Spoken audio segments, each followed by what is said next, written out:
I'm Etzion from Haifa, Israel. We're the 21st of June 2025.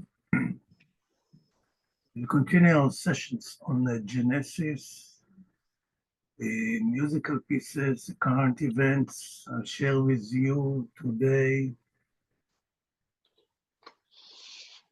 a few various issues which are relevant to all of us in Israel.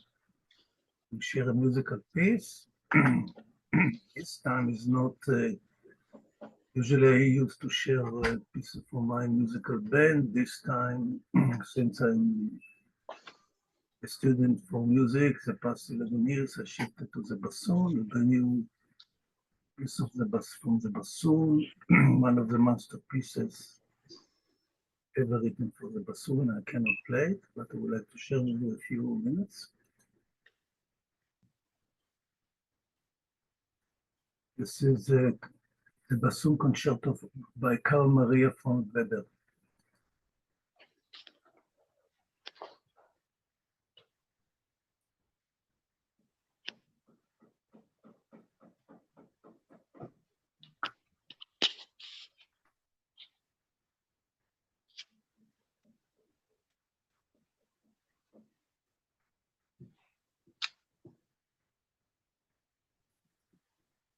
No sound, Etzion.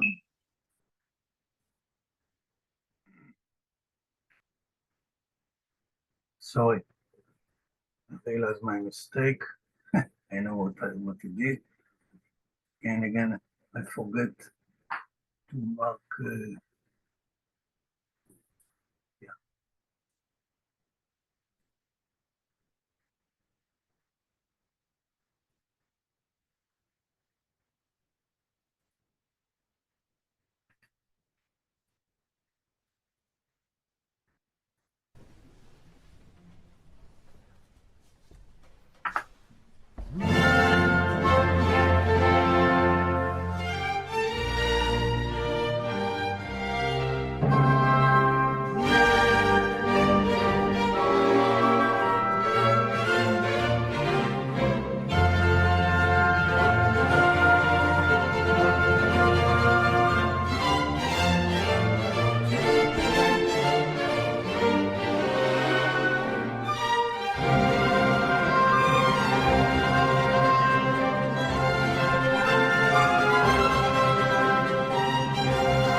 This might take half an hour to show you 10 minutes. To have a taste of this incredible instrument to play. The bassoon first, it's very hard to play it while standing. The musical instrument is not easy to play at all. And the score is very difficult, and you remember everything by heart. This person has been working on these pieces maybe more than 20 years. And look at all this coordination of the group of individuals. Why I'm bringing musical pieces from time to time, or each time, because it's the closest analogy, the spiritual circle. You take a group of individuals, all of them are, say it humbly, we are all selfish individuals, we cut off from oneness, and still can bring them together to work together with perfection under the conducting hand of a dictator who dictates the actions of all the members together. Otherwise, there's no way whatsoever the people could have achieved this on their own. They cannot do it. And why not we, spiritual people, cannot work with unison like this one and then transform the world? And before I continue sharing with you our continuation of the book of Genesis, the book of Genesis actually is the original version of the theme of creation, which Baba wrote together with Master Moses more than 3,000 years ago. Unfortunately for us, we didn't implement the script, and all of us have participated in this attempt. Physically, mentally, or spiritually, we don't need to be present personally, but we are all responsible. It should be the first lesson in spirituality. When you look at all the problems in the world, we of course, this has been one of my first lessons from Baba. Going to the war of 1973 between Israel and Egypt and Syria, where we were attacked.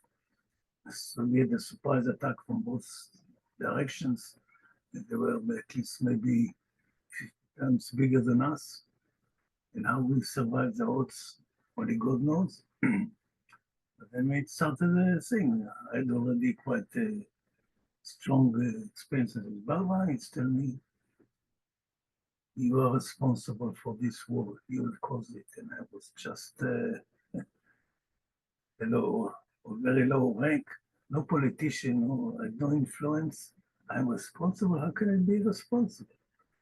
And I kept on deciphering the message. And I have realized what I just told you. It's just sharing. Before continuing with Genesis, I want to share with a few of my friends, since we are in Israel, being daily being bombed by the Iranians. They keep on sending missiles at Israel on Haifa.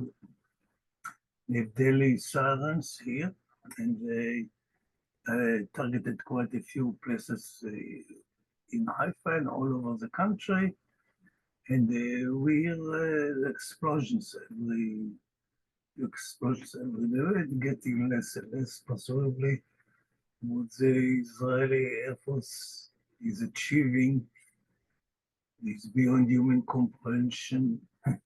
When I was visiting Meherabad end of 1982, Meher told me in person that Baba was very pleased with some of the Israeli military actions.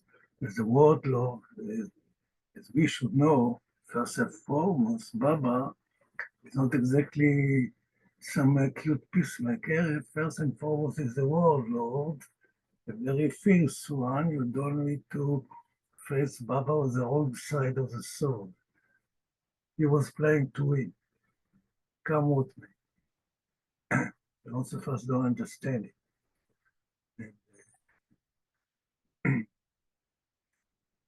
it's quite an issue to understand that what Israeli military has been doing recently. I think one of the biggest military achievements since Alexander the Great defeated the Persian Empire in the Battle of Gaugamela. It was about, the odds were 10 to 20 against him, but this military genius knew the soft areas in the Persian army, and he pushed, and the whole thing collapsed. Unbelievable. And, what we are doing now is really army. Presumably, even not the American army, no army can do what the Israeli army is doing. It's after everybody decided after the vicious attack of October 23, the Israeli army is kaput. So they start geared up their loins again, and they play the game properly, presumably. Otherwise, it won't be. Okay, I would like to share with you a few of my friends abroad. Send me emails how things are going here, and I would like to read you my response.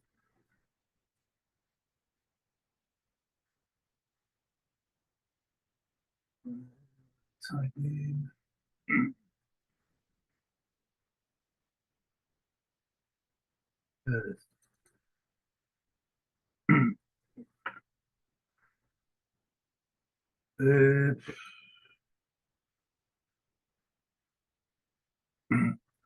Came from Susan, one of my friends. Dear Etzion, think of you and family and community with current events happening. I think you are in Haifa. Yes, I'm in Haifa anyway. May Baba keep you and all his in his nazar, and all your spiritual companions are thinking of you and holding you close in beloved Baba's love and mercy. Susan. My response, thanks dear. We are blessed with an intense circumstance focused on the removal of some scars. The people here are fortunate in his loving embrace at Zion. The response, thank so much for the response. I found it inspiring, filled with Baba's love. Sort of screwed my head on right thinking, right understanding, needed the reminders. With gratitude and much love in our beloved Susan. Present, my response. You are at present, due to our past deliberate choices, war is almost the last resort for the egoist to break out from the shackles of separate individuality. The subconscious mind, which is full of the stench of ignorant living, must to be purged. With those peacemakers and other so-called savers of humanity who seek that all be happy have no clue about the purpose of creation. The real tragedy I've seen is the almost lack of spiritual knowledge in this community. I'm talking about our Baba community. The Baba gave ample knowledge with the most thorough, unprecedented teachings concerning these issues. This is the only tragedy I see on earth.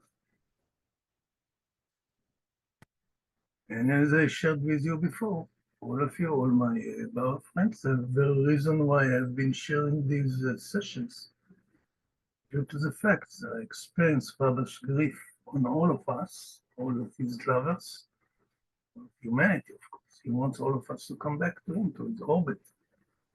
But he cannot force it. And due to ignorance, many of us getting involved in natural sanskars, getting involved in criticism, politics, and thus you lose your grip on Baba's town.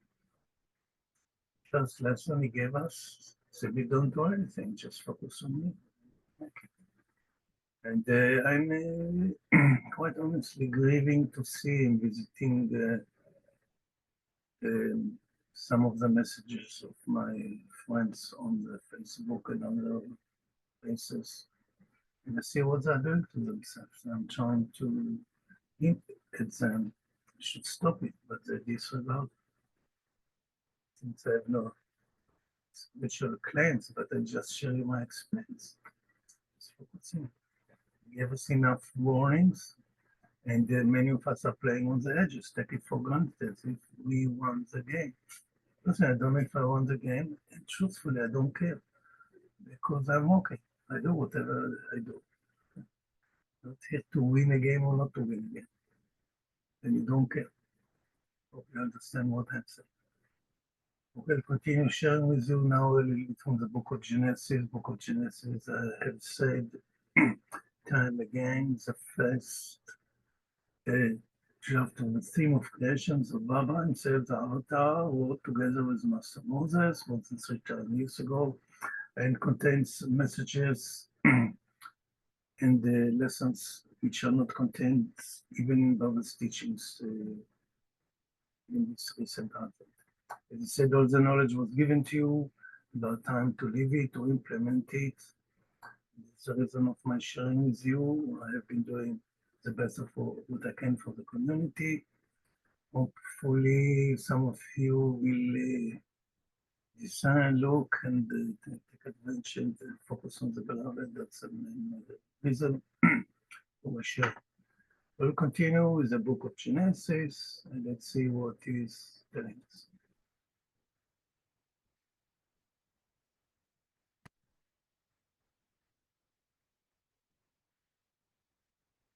No, it's not this one.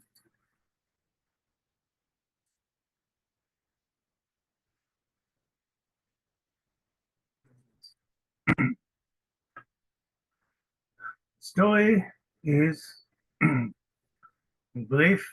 I don't know where you are. You have to go. This is already the 34th session just on Genesis. We spoke about it at length in the very beginning. To sum it all up till now, the world was differentiated from oneness to manyness, and then we started to move on the spiritual ladder. We will show it to you later on and share with you the drawing I made on the what I call the cosmic engine. And we'll look at it. This is understanding the cosmic engine is to understand the entire teaching in one glance. You know what? I'll share it with you first, then continue with this.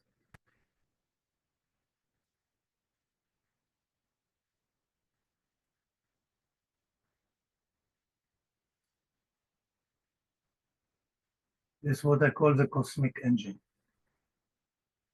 I made this drawing. I wrote in Baba Samadhi during 1983, a little booklet. I called it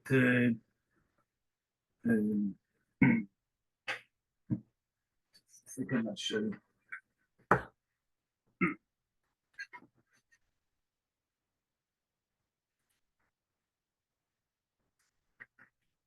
Story of Mankind. I wrote it.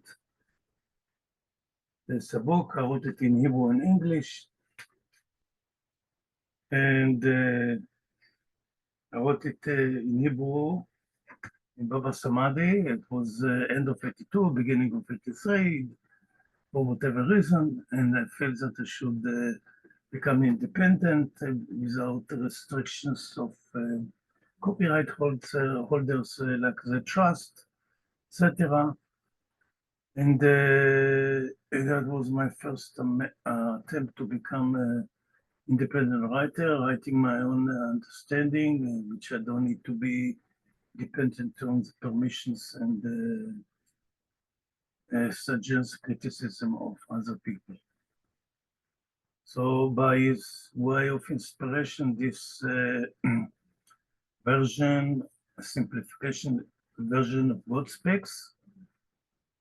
I read the God Speaks before that, I believe, maybe at least once. I didn't read much Baba material at that time. I read already the discourses a few times because I was instructed by Keri Ben Shammai that it's my duty to finish the translations of the Baba's discourse into Hebrew, which eventually was accomplished after 25 years of work and it was published. But unfortunately, nobody cares. The whole Baba community in Israel almost vanished. hardly have any communication with anyone.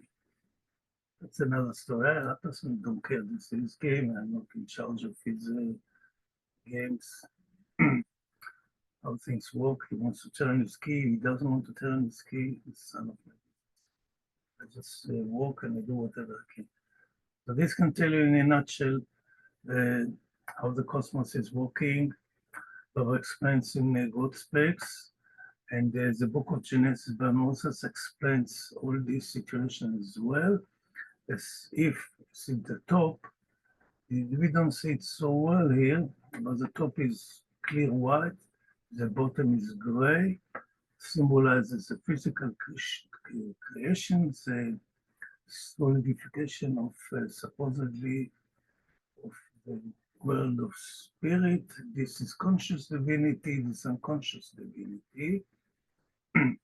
As if on one side of the creation, God is sleeping, and on one side, God is awake.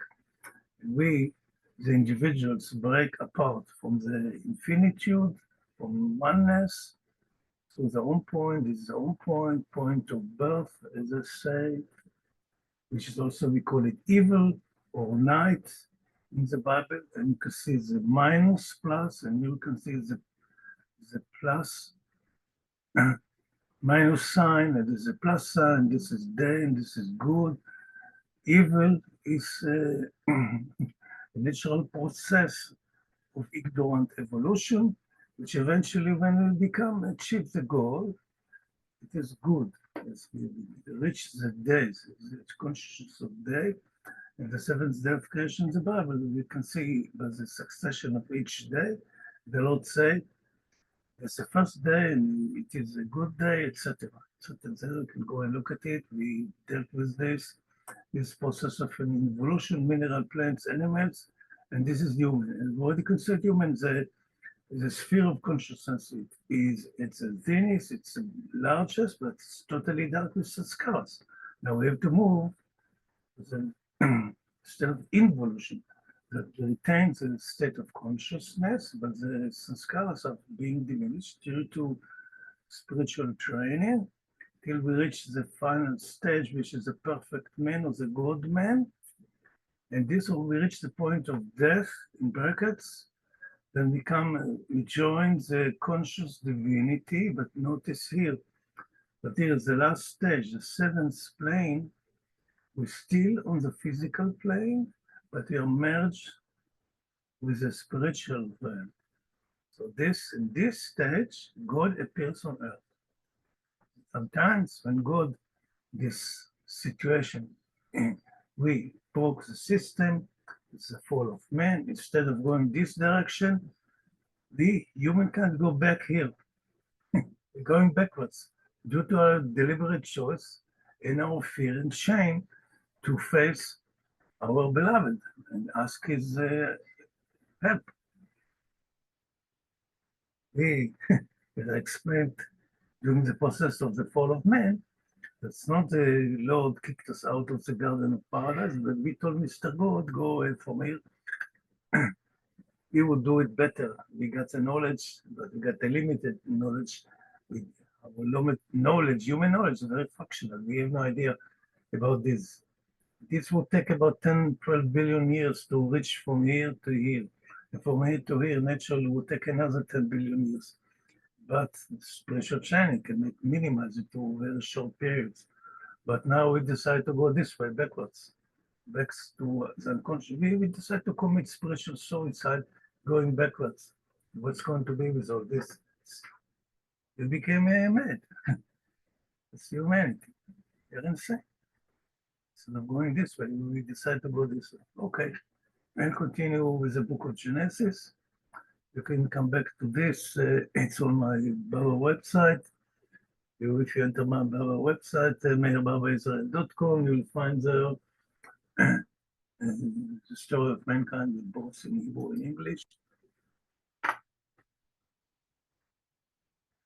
And we'll continue with the stories of the biblical story. Now, after the fall of man, the flood, etc., came Lord Abraham. Lord Abraham was an avatar there were avatar before that and after that, but we are dealing with this particular situation. In this particular episode, the Advents, this was the first time and most likely the last time that there was an attempt to rehabilitate humanity in a national scale. Usually the masters work with a close group of, let's say, 12 disciples, because 12 disciples represent the mental spectrum of the entire humanity. The master doesn't need to take billions of people next to him. He takes a few samples of humanity, the various mental states, brings them to him, and he's working on it. So each disciple is working on one of the spokes or one of the portion of the slices, like a slice of the round cake of humanity. The master is working on it, but this time, this advent was meant that will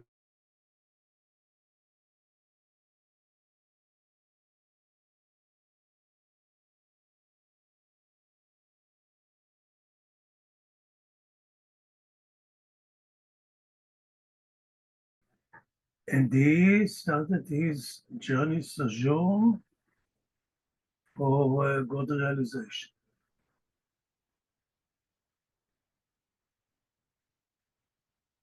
I can notice my internet is not stable, but I hope it's okay. What's going on here?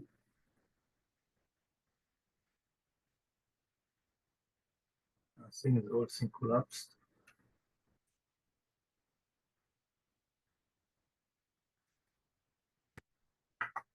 Are you still here? Do you hear me? Do you hear me? Sophie? Yes, of course. Okay, because I got a notice, I can see the other computer. It collapsed. Okay, I can see that I can continue. Okay, I'll continue my sharing. I thought that the internet was disrupted. Okay, we'll continue with our story. Then there was a conflict of son of Jacob Isaac, or Yitzchak in Hebrew, it's from laughter. Two sons from his wife Rebecca. And while Rebecca was pregnant, there were twins, and one of them was Jacob or Yaakov. His true name is Yaakov to follow. His brother Esav or Esau, as we call him sometimes, often. It's not exact Russian Hebrew. Esau is from hairy. He was very fairy. He was born as a baby. He was all covered with hair, actually like a puppy. Jacob was born almost, it was pure skin. And Esau was very hairy. That's why they call him Esau. Esav. Esav is like a Esef. Esef is grass in Hebrew, something which is full of hairs. Okay, hope it's okay. I don't. I watch also my other computer. There's some problems, but it doesn't matter as long as you hear me. I share it with you, so I'll continue. So there's a struggle. In the beginning, we explained the struggle between Cain and Hevel.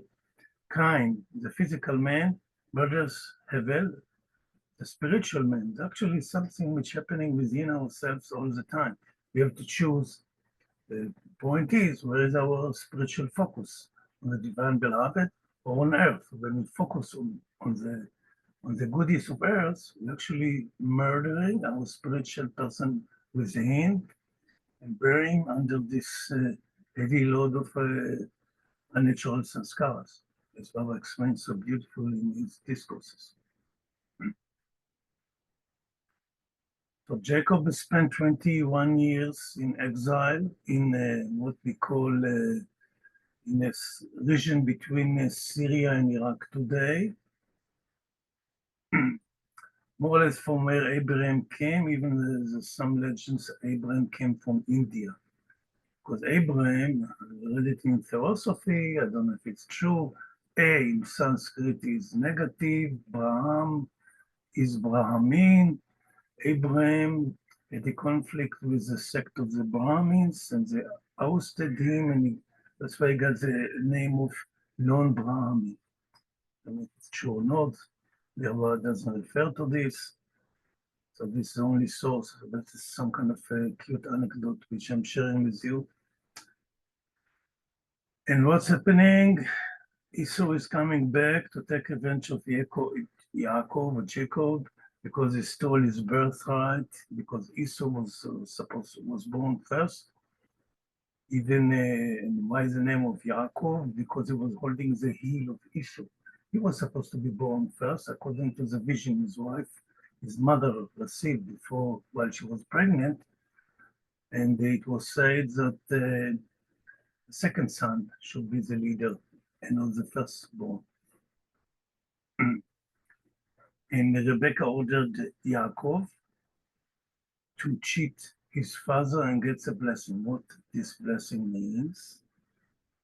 Blessing in Hebrew come from the root.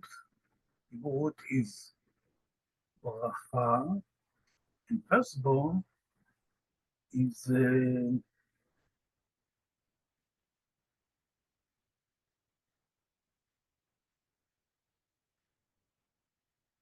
don't know, speak English or sometimes forget my Hebrew.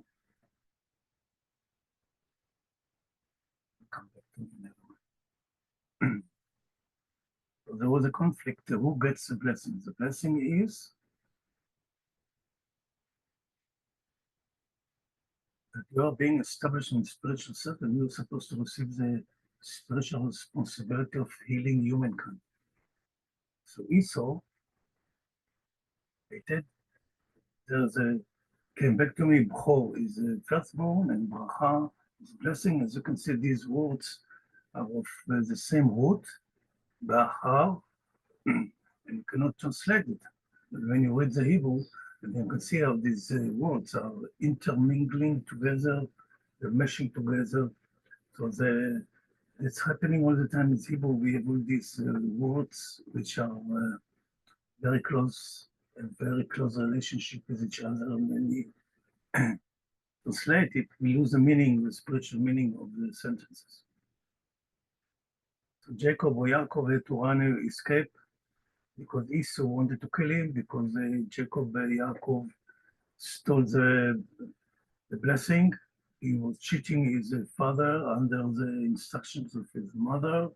And so the notion is Yaakov is a dishonest and cheat person, but actually obeyed his mother, who has a spiritual vision. Otherwise, Esau would get the blessing, the authority, then humankind would come to a standstill. The show would be closed because he couldn't do it, so it was not his duty. The duty of Esau to protect Yaakov. Duty of Cain, the physical man, to protect the Hevel, the spiritual person. That's a proper design. So here we're going to re-establish this design that the spiritual person, Hevel, will be protected by the material person, which is Esau, Ishmael. Each section of humanity has a less like in our body. We have many organs. We must learn through all these organs working together with perfect accord, that we won't be able to live for 1 second. But there's a body of humankind, which is a body.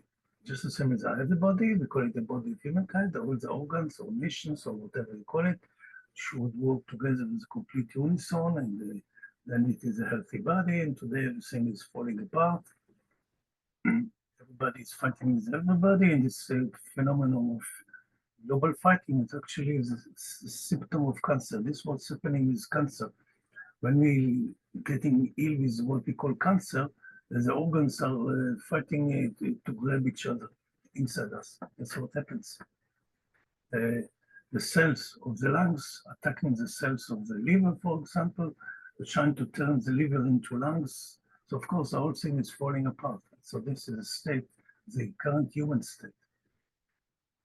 So there's no way to make some artificial physical arrangement making borders between nations if you don't have separation of the states. It's doomed to fail. It's not going to work.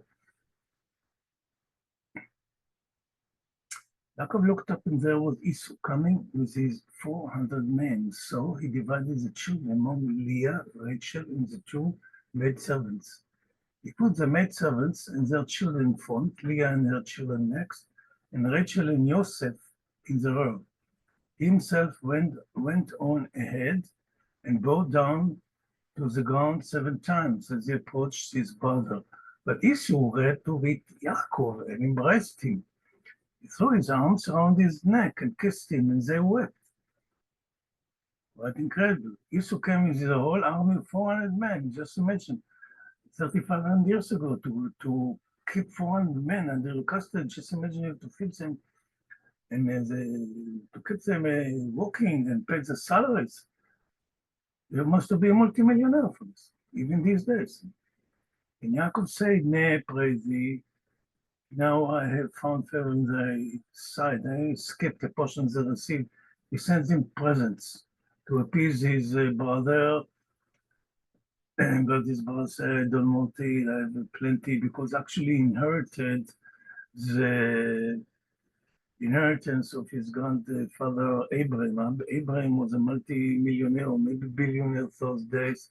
Also, he had an army of 300, more than 300 men, some believe those days for a person to keep a personal army. And he had the caravans of gold and silver and whatever you want. And he inherited all this. Actually, he should have given half of it to Jacob. And Jacob didn't want it, because when he came back from exile, he managed to earn a tremendous amount of wealth due to divine providence. And there he created the 12 tribes of Israel, the 12 sons, who later on created the children, what we call the body of the children of Israel, etc. We'll talk about this at length later on. So he's pleading for Esau to accept it, and then accept it. And Esau is telling him, "Come and live with me in Edom." Edom is after the name of Esau. Esau, actually, one of his names is Edom, or from red. Red in Hebrew is Adom. So he moved. It's today Transjordan, we call it Hare Edom. It's between the Dead Sea and the Aqaba Gulf. It's a mountain ridge, and he moved to live there, and he asked Jacob to come and live with him, so he will be protected. And from the archaeology, we discovered that in Edom, there was living a tribe by the name of Yaakov El. Yaakov El is God, Elohim. Small tribe. Maybe it was the initiation of the Hebrews. Maybe it did go there, but the story here that Jacob said, "I don't want to follow you. I have to walk slowly," and by his order was to go back to Canaan. Today is Israel. So I tell him, "I'll move slowly till I'll reach unto my Lord into Seir." Seir is hairy, like Esau. Seir, Seirot, from Seir, hair. Hairs, Seirot. Because he was a fairy man. Esau was very masculine. He was very impressive man. He was very good looking, very attractive. He was a warlord. He was very powerful. But also Jacob was a very strong man. He could lift a few hundreds of kilos in his hands, and he's proven like before that and later on. But Jacob did everything he could to evade war and bloodshed with his brother.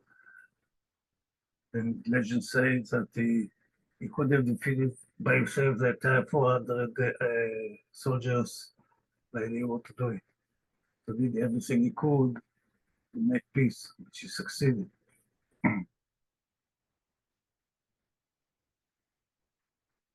So Now the story here, and I'm trying to shorten it, don't want to read the whole thing. You can go to the book of Genesis, chapter 33, and read it. I've been doing a new version of the book of Exodus, Genesis and Exodus, rendered new versions closer to the Hebrew, and it's available for the public if you want it. I shared it with a few of you and continue this. It seems that during the many years of Yaakov's absence, I rather call it Yaakov. Yaakov is to follow and also not straight. There's a meaning. There is a double meaning. Many Hebrew words have a few meanings. Esau established a real empire, 400 men, a real army those days. Esau presumably inherited,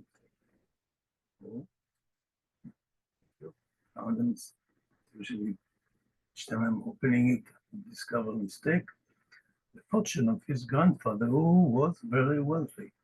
Due to the absence of Yaakov, he was the sole heir. We witness here that not only the heart of Esau turned to love Yaakov, but he also wanted him to live with him, thus be protected. And Professor Is-rael had been reading his books and listened to his lectures. One of our main experts suggests that a group by the name Yaakov El lived in Edom, the land of Esau.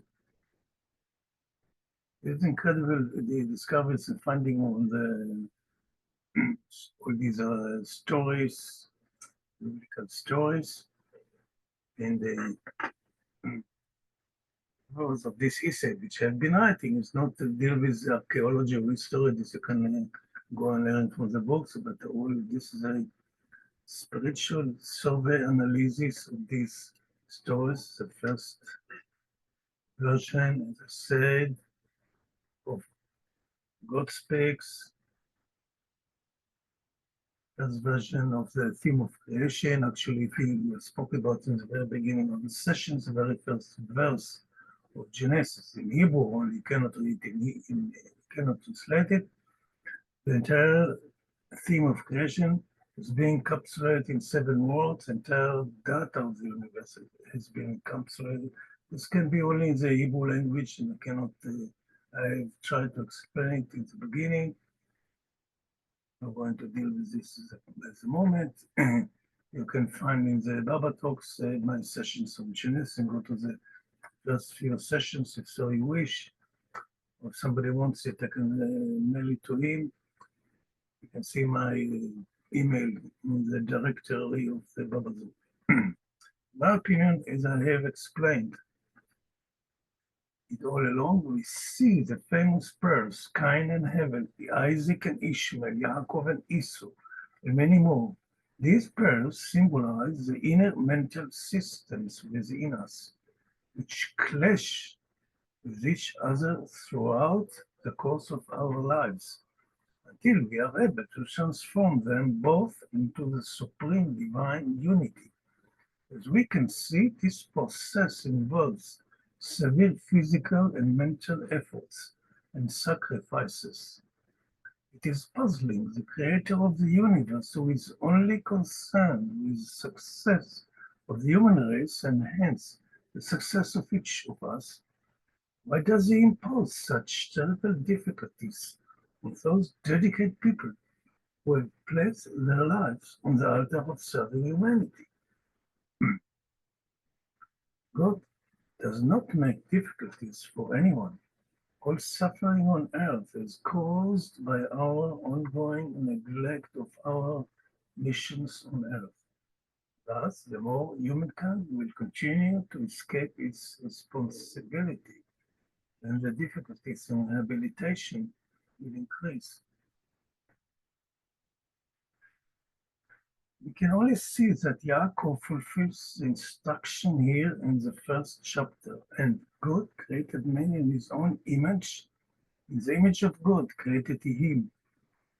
And as I explained it earlier, this is actually the second creation, in which material man creates himself, the divine, thereby fulfilling the purpose of creation on earth. When divine values are fully realized in the person of Yaakov, he becomes Israel, the man of God. This responsibility rests on all of us. Now, the people are crossed, all these flocks and Esau crossed the Jordan Valley to the land of Canaan those days. Should I call it the land as a promised land? Because I'm not going to tell Palestine, land of Israel. I don't want to get involved with current politics, of course. Yeah, but we are going to discuss it at length. And Yaakov was left alone. He is still on the other side of the Jordan Valley, on the side of what today is the kingdom of Jordan, east, and he used to cross a river and to enter Canaan. This situation, that's quite exactly what Baba has described, how the sixth plane master achieved seventh plane. He has to, there is a chasm separated between the sixth and seventh planes. It's actually, it is thick like a hair, but this hair is infinitude. In these days, we cannot cross this chasm by ourselves, and we must receive a divine help. And sometimes you have a physical master on the physical plane. Sometimes an emissary is being sent to you to help to cross this chasm. And this story now tells exactly what Baba describes. And Yaakov was left alone, and there wrestled a man with him until the breaking of the day. And when he saw that he prevailed not against him, he touched the hollow of his thigh. And the hollow of Yaakov's thigh was strained as he wrestled with him. An angel of the Lord came there, not to allow Jacob to enter the land of Canaan. And he couldn't prevail against Jacob. He was an extremely powerful person. And he said, let me go, for the day breaketh. And he said, I will not let thee go, except thou bless me. And he said that to him, what is thy name? And he said, Yaakov. And he said, thy name shall be called no more Yaakov, but Israel. For thou hast striven with Elohim and with men, that hast prevailed. And Yaakov asked him and said, tell me, I pray thee, thy name. And he said, wherefore is it that thou dost ask after my name? And he blessed him there. And Yaakov called the name of the place Peniel, for I have seen God face to face. My life is preserved. So this culminates the process of Yaakov's spiritual training. A messenger of God, an angel came, and usually gives him the last push or touch. Here Israel had to gather his full forces and face the odds. And then his name was changed to Israel. Israel literally means the God man. So you don't want to call the promised land any other name but Israel, which is the land of the God. Hopefully our brethren here in the Middle East will understand it one day, but they don't.